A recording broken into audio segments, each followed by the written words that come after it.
I can't afford it." The words were barely louder than a whisper, but they cut through the supermarket like a blade.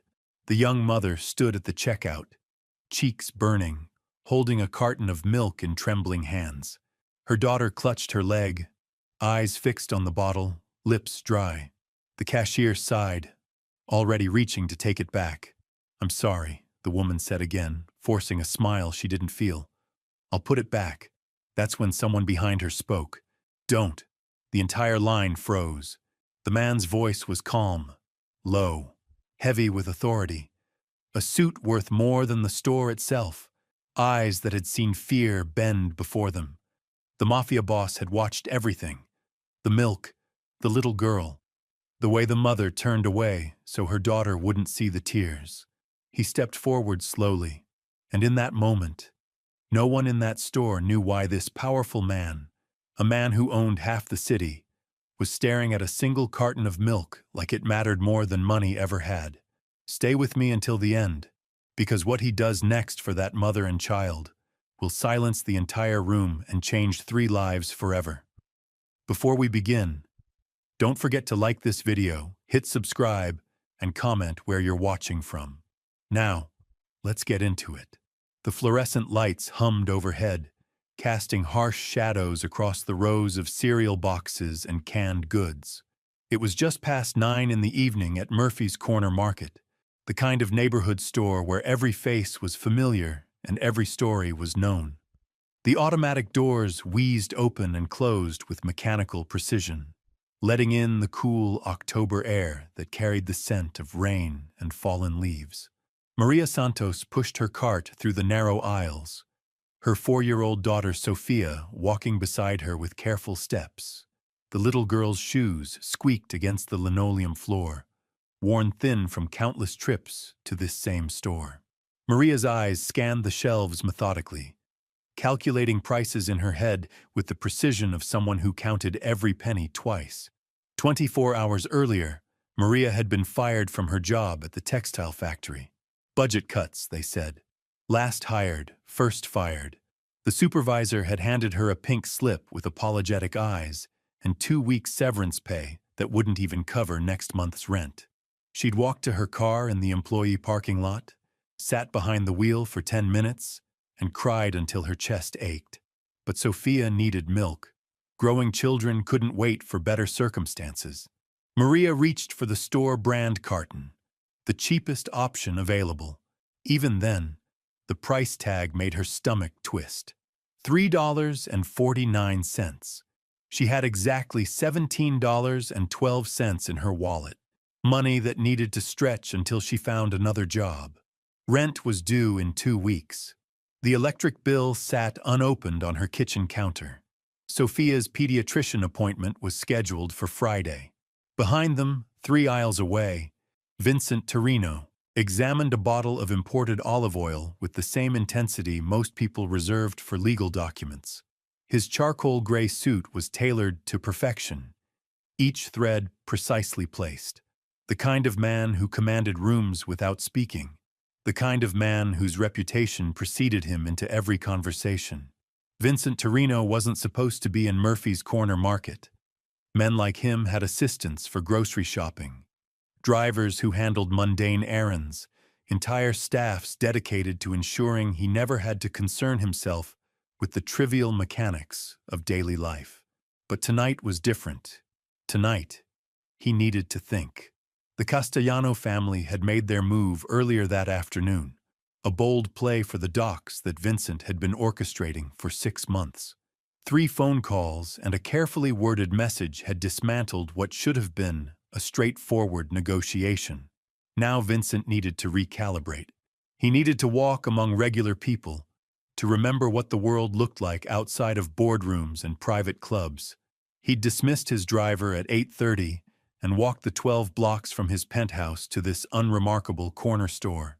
The security detail trailing behind maintained their distance, professional ghosts in expensive shoes. Vincent picked up a jar of marinara sauce, not because he needed it, but because the motion gave him something to do with his hands, while his mind worked through possibilities. He'd built his empire by reading people, by understanding their motivations before they understood them themselves. Every gesture mattered. Every word carried weight. As he moved through the store, Vincent became aware of the other customers. A teenager buying energy drinks and candy.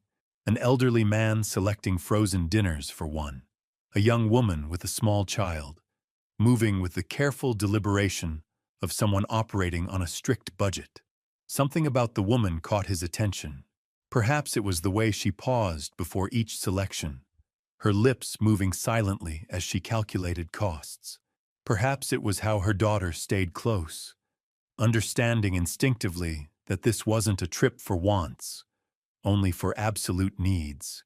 Vincent had grown up in neighborhoods like this, before the money, before the power, before his name became synonymous with influence that reached into every corner of the city. He remembered his own mother standing in similar aisles, making similar calculations. The weight of responsibility that pressed down on single parents, the impossible mathematics of making too little money cover too many needs. Maria approached the checkout counter with Sophia's small hand clasped firmly in hers. The cashier, a tired-looking woman in her 50s, began scanning items with mechanical efficiency. A loaf of bread, a small container of peanut butter, a package of pasta. Each beep of the scanner felt like a countdown. The milk came last. Vincent watched from his position near the magazine rack. Close, enough to observe, but far enough to remain unnoticed. He saw Maria's shoulders tense as the total climbed higher than expected. He saw her reach into her purse, fingers counting bills that suddenly seemed insufficient. The cashier announced the total, $18.73. Maria's face went pale. Her hand froze inside her purse. She looked down at Sophia, who was staring up at her with complete trust, complete faith that her mother would handle whatever needed handling. "I can't afford it," Maria said, her voice barely audible. The words hung in the air like smoke. The entire store seemed to hold its breath. The teenager with the energy drink stopped scrolling through his phone. The elderly man paused his examination of frozen dinners. Even the background music seemed to fade into silence. Sophia looked from her mother to the carton of milk sitting on the counter. Her small hand reached toward it instinctively, then pulled back when she saw her mother's expression. The cashier's face softened with practiced sympathy. She'd seen this scene before, would see it again. "I'm sorry, honey," she said gently, already reaching for the milk. "We can put this back." That's when Vincent stepped forward. "Don't." The word carried the authority of a man accustomed to being obeyed. Every head in the store turned toward him. Maria looked up, startled by the interruption. The cashier's hand froze above the milk carton. Vincent approached the counter with measured steps, his presence filling the space like a gathering storm. His eyes met Maria's briefly, and in that moment, something passed between them. Recognition, perhaps, or simply the acknowledgement of one human being seeing another's struggle.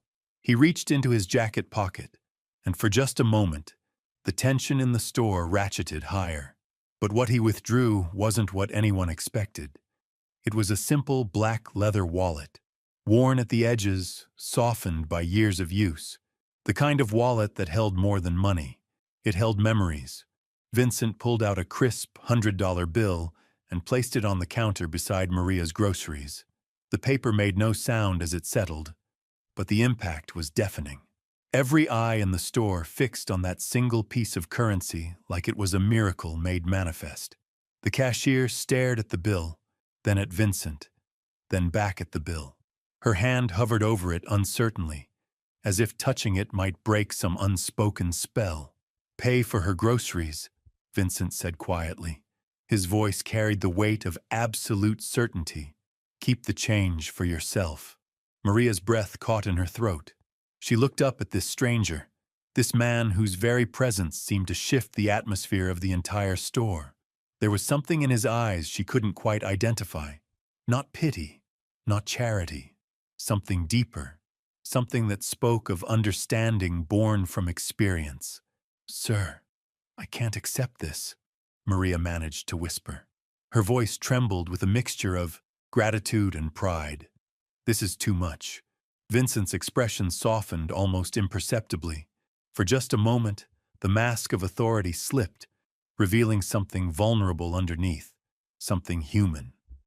"My mother used to stand where you're standing," he said, his words measured and deliberate. "Same choice, same impossible mathematics. She always found a way, but it shouldn't have been so hard." The silence in the store stretched like a held breath. Even Sophia seemed to sense the gravity of the moment, her small hand tightening around her mother's fingers.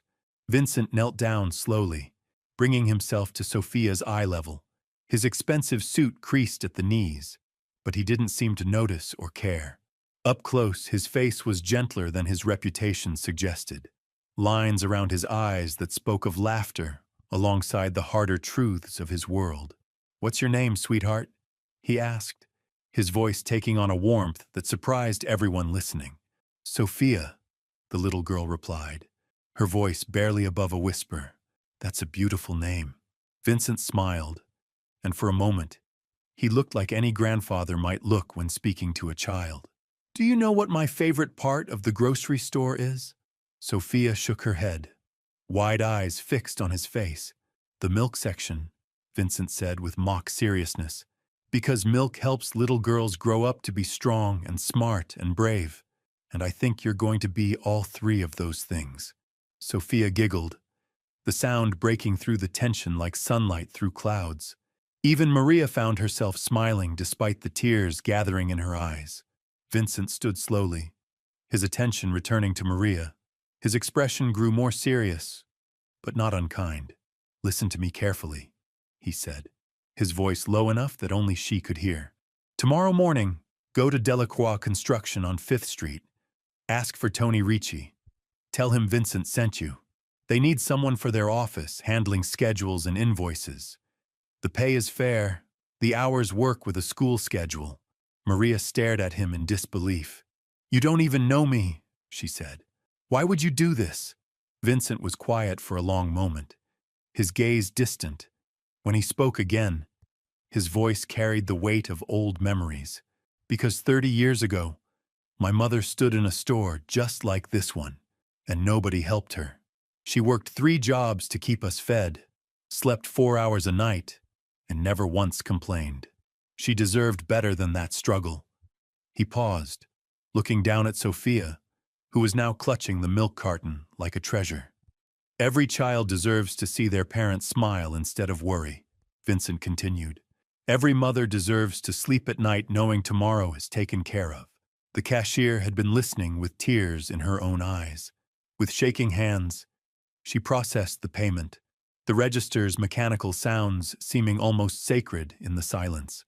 She handed Maria the receipt and the change, a small fortune in bills and coins.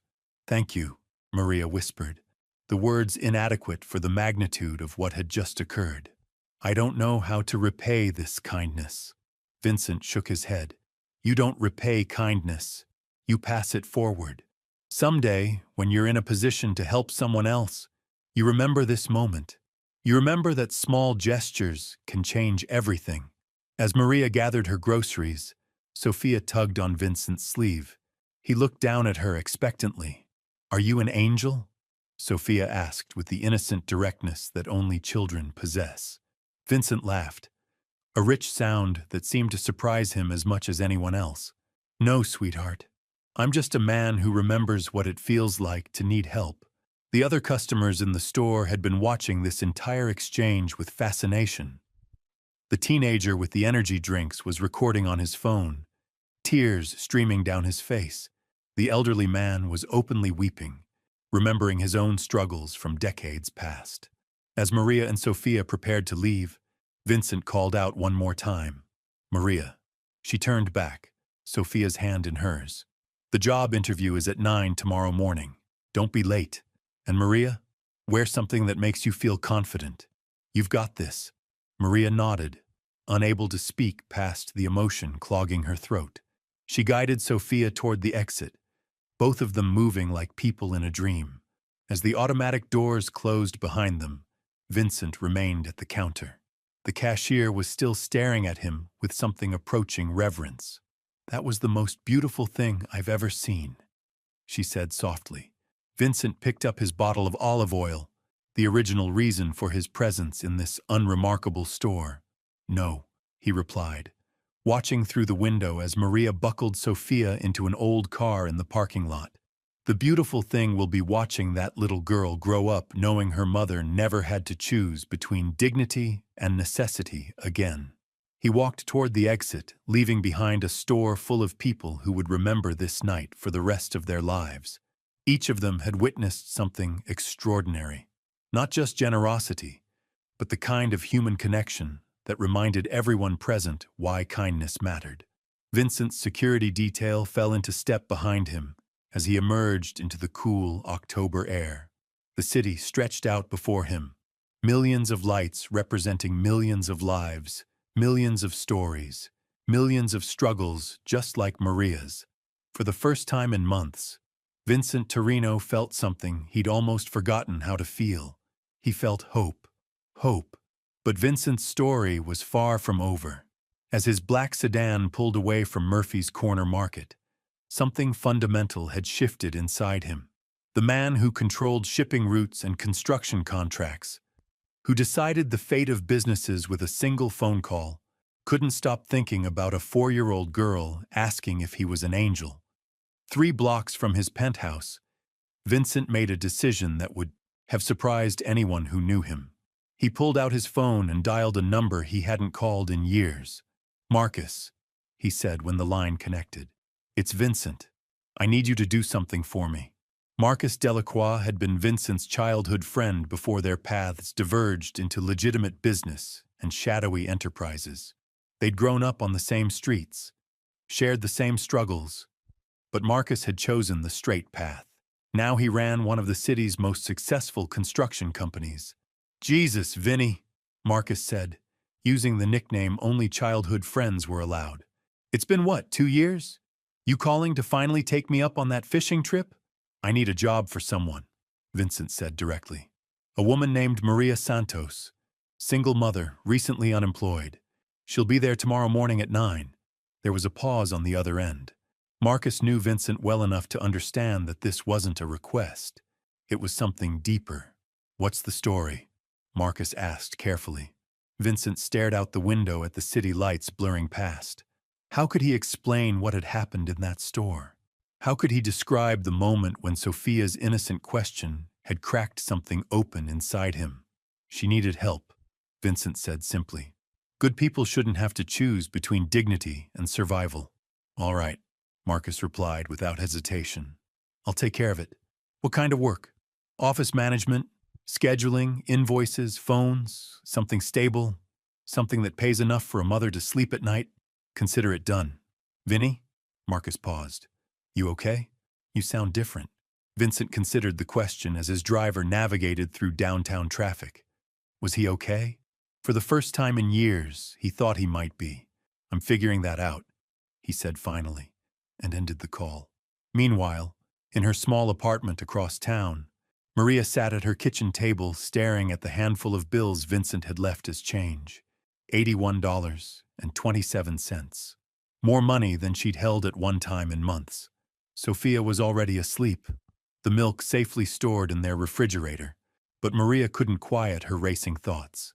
She'd spent the drive home trying to process what had happened. The stranger's kindness felt too enormous to be real, too perfect to be anything but a dream. But the groceries sitting on her counter were proof. The business card for Delacroix Construction that Vincent had slipped her was real. The interview tomorrow was real. Maria had learned long ago that life rarely offered second chances without strings attached. Her ex-husband had taught her that lesson with brutal efficiency. When something seemed too good to be true, it usually was. But something about Vincent's eyes, the way he'd spoken to Sophia, the careful respect in his voice when he addressed her, felt genuine. She opened her laptop and searched for Delacroix Construction. The website showed a thriving company with dozens of projects across the city. Real work. Legitimate business. The kind of place where she could build something stable for herself and Sophia. As she researched, Maria found herself thinking about Vincent's words. You don't repay kindness, you pass it forward.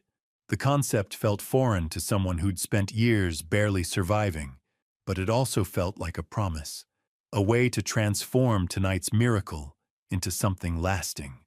The next morning arrived gray and drizzly, October asserting itself with typical unpredictability. Maria dropped Sophia at her neighbor's apartment, kissing her daughter's forehead and promising to be back soon. She'd chosen her best dress, a navy blue piece she'd worn to job interviews before, and added her grandmother's pearl necklace for confidence. Delacroix Construction occupied a converted warehouse in an industrial district that was slowly gentrifying. The building hummed with activity even at 8:45 in the morning. Trucks loaded with materials rumbled in and out of the lot. Workers in hard hats moved with purpose between stacks of lumber and concrete. Maria approached the main office, her heart hammering against her ribs. Through the windows, she could see people working at computers, answering phones, coordinating the complex logistics of multiple construction projects. This was real work, real opportunity. The receptionist, a woman about Maria's age with kind eyes and a warm smile, looked up as she entered.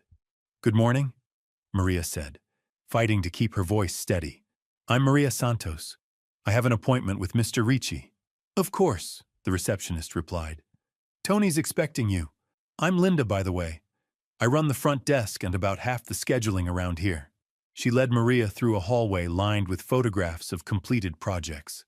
Shopping centers, office buildings, residential developments. Each image represented jobs, families fed, communities built. The scope of it overwhelmed Maria in the best possible way. Tony Ricci's office was practical and unpretentious. A man in his 50s with calloused hands and paint-stained work boots rose from behind a desk covered in blueprints and project timelines. Ms. Santos, he said, extending his hand. Vincent told me to expect you. They sat down across from each other, and Tony studied Maria with the same intensity he might apply to architectural plans, but his expression was warm, curious rather than judgmental. Tell me about yourself, he said simply. Maria had prepared for this moment, but sitting here in this real office with this real opportunity, her practiced answers felt inadequate. Instead, she found herself speaking from the heart. I'm a single mother, she began. I lost my job yesterday at the textile plant. I've been working since I was 16, putting myself through night school, trying to build something stable for my daughter. I'm good with numbers, organized, reliable. I show up, I work hard, and I need this chance more than I can put into words. Tony nodded slowly. Vincent mentioned you have a daughter. How old? 4. Sophia. She's the reason I get up every morning. Childcare arrangements? My neighbor watches her after school. I can work any hours that fit with Sophia's schedule. Tony leaned back in his chair, his expression thoughtful. Here's the thing, Maria. Vincent Torino isn't a man who asks for favors lightly.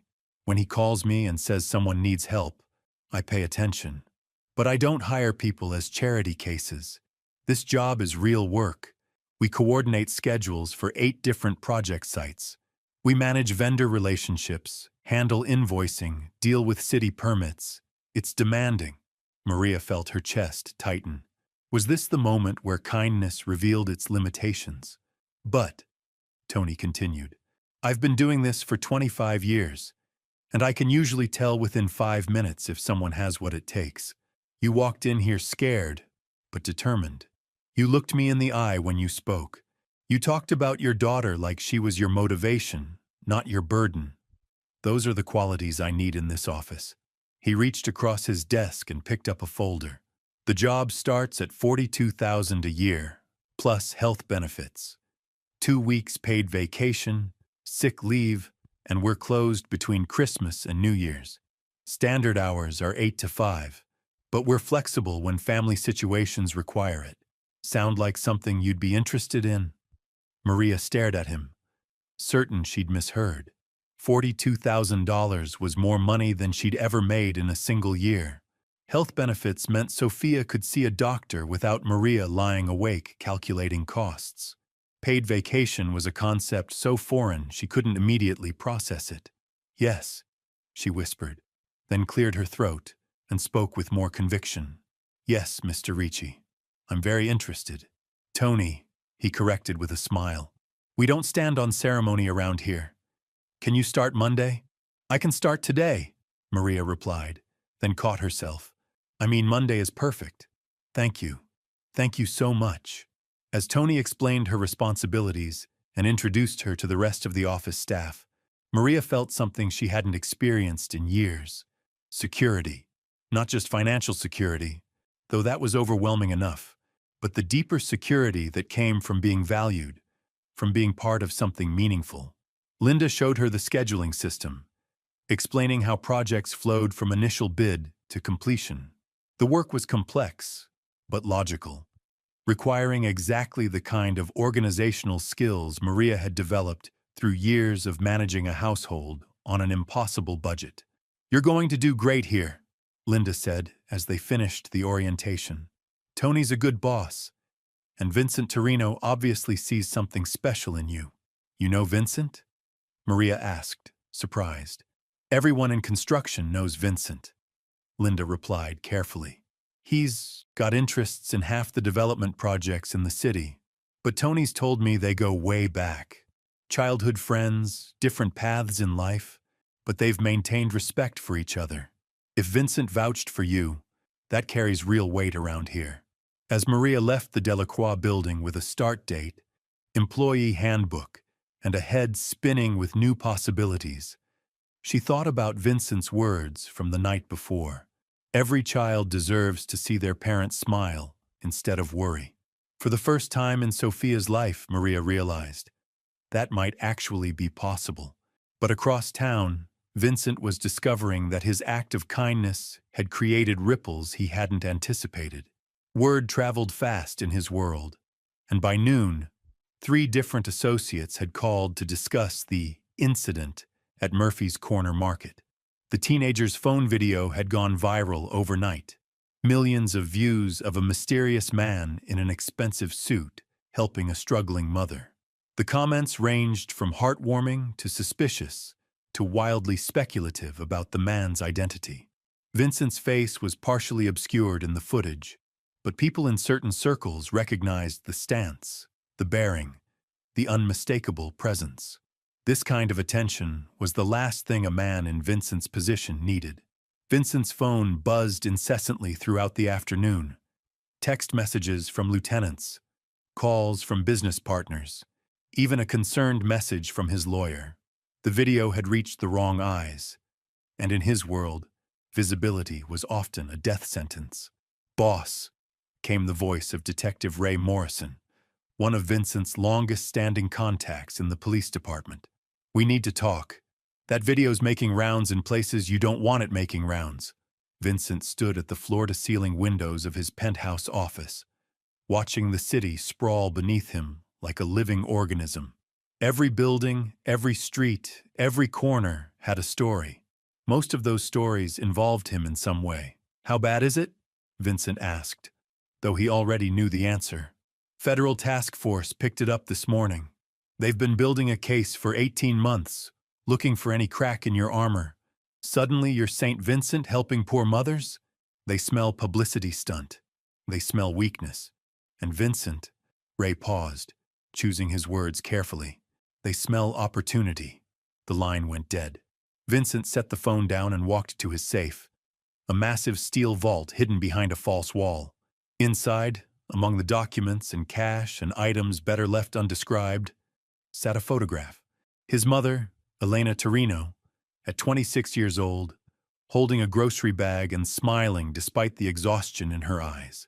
She'd been beautiful then, before the years of struggle wore her down, before working 3 jobs stole her youth, before the neighborhood changed and the good people moved away and the wolves moved in.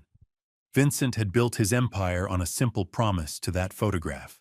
No one would ever make his family choose between dignity and survival again. But now that empire was under threat because of a moment of humanity in a grocery store. His phone rang again. This time, the caller ID made his blood run cold. Salvatore Castellano. "Vincent, my friend," came the oily voice through the speaker. "I saw the most interesting video today. Very heartwarming, very public." "What do you want, Sal?" "Want? I want nothing. I'm calling to congratulate you. Such a touching display of charity. Although I have to wonder," Castellano's voice took on a predatory edge, "what kind of message does this send to your associates? To your enemies? Vincent Torino, the feared businessman, reduced to buying milk for strangers?" Vincent gripped the phone tighter. Salvatore Castellano had been circling like a vulture for months, looking for any sign of weakness to exploit. The docks deal had been just the beginning. Now he had ammunition. "Careful, Sal," Vincent said, his voice dropping to the register that had intimidated boardrooms for decades. "You're mistaking kindness for weakness. That's a fatal error in judgment." Castellano laughed, a sound like broken glass. "Perhaps. Or perhaps you're going soft, Vincent. Perhaps it's time for younger, hungrier men to take control of this city's opportunities." The threat was unmistakable. Vincent ended the call and immediately dialed another number. Within minutes, his security chief, Tommy Marchetti, entered the office. Tommy was a mountain of a man who'd taken bullets for Vincent and never complained once. "We've got problems," Vincent said without preamble. "The video from last night has Castellano circling. He's going to make a move, probably within the week." Tommy nodded grimly. "I've already doubled security at all the key locations. The docks, the construction sites, even had extra men positioned around that woman's apartment." Vincent looked up sharply. "Maria's apartment? Why?" "Because if Castellano wants to hurt you, he'll look for pressure points. That video made her a pressure point." The realization hit Vincent like a physical blow. His moment of kindness hadn't just exposed him to federal scrutiny and business rivals. It had put an innocent woman and her child directly in harm's way. Maria Santos, who'd done nothing but struggle to buy milk for her daughter, was now a target because of his compassion. "Pull the men back," Vincent said immediately. "If Castellano sees security around her, it confirms she matters to me. That makes her more valuable as leverage. Boss, with respect, that's a mistake. If something happens to her, it's because I was selfish enough to help her publicly instead of quietly." Vincent turned away from the window, his mind racing through possibilities. There's another way to handle this. 3 hours later, Vincent sat in the back of his sedan outside Maria's apartment building. It was a modest complex in a neighborhood that was safe but far from affluent. Children played on a small patch of grass while their parents watched from lawn chairs. Normal people living normal lives, unaware that their new neighbor had become a pawn in a dangerous game. Vincent had never felt more out of place. Maria emerged from the building at precisely 5:30, Sophia's hand clasped in hers. The little girl was chattering excitedly about something, her face animated with the pure joy that only children possess. Maria looked different than she had the night before. The desperate edge was gone, replaced by something Vincent recognized as hope.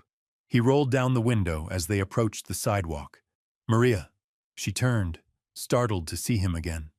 Vincent stepped out of the car, his presence immediately drawing curious glances from the other residents. But for once, he didn't care about appearances or the careful distance he usually maintained. "I need to tell you something," he said quietly, approaching Maria and Sophia. "That job at Delacroix Construction, take it. But more than that, I need you to understand what happened last night changed everything." Maria studied his face, seeing something vulnerable beneath the composed exterior. "Changed everything, how?" Vincent knelt down to Sophia's level one more time. The little girl beamed at him with innocent recognition. "Remember what I told you about being strong and smart and brave?" Sophia nodded enthusiastically. "Well, your mama is all three of those things. And sometimes, when we help people, we discover that we're the ones who needed help the most." He stood slowly, his eyes meeting Maria's. That grocery store reminded me of something I'd forgotten. That power isn't about what you can take. It's about what you choose to give. 3 months later, the video from Murphy's Corner Market had been viewed over 50 million times. But the real story wasn't in those viral seconds of footage. It was in the ripple effects that followed. Maria had thrived at Delacroix Construction, her natural organizational skills earning her a promotion within weeks. Sophia started preschool at a program that Vincent quietly funded, not just for her, but for dozens of other children in similar circumstances. The federal investigation had indeed intensified, but something unexpected happened. Other videos began surfacing. Security cameras from construction sites showing Vincent ensuring worker safety. Testimonies from small business owners whose loans had been mysteriously approved after Vincent's involvement. A pattern emerged of a man who used his influence not just for profit, but for protection. Even Salvatore Castellano had miscalculated. His attempted power grab collapsed when key allies refused to move against a man who'd become, almost overnight, a folk hero. The city's most feared businessman had revealed himself to be something more complex, something human. And sometimes, late at night, Vincent would drive past Murphy's Corner Market. The store looked exactly the same, but everything had changed. That moment at the checkout had taught him the most important lesson of his life. True power wasn't measured in fear or control. It was measured in the courage to see someone struggle and choose to help, even when no one was watching.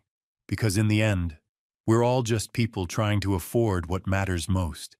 And sometimes, the greatest gift we can give isn't money or opportunity. It's the reminder that we're not alone in this world, that someone sees us, that someone cares.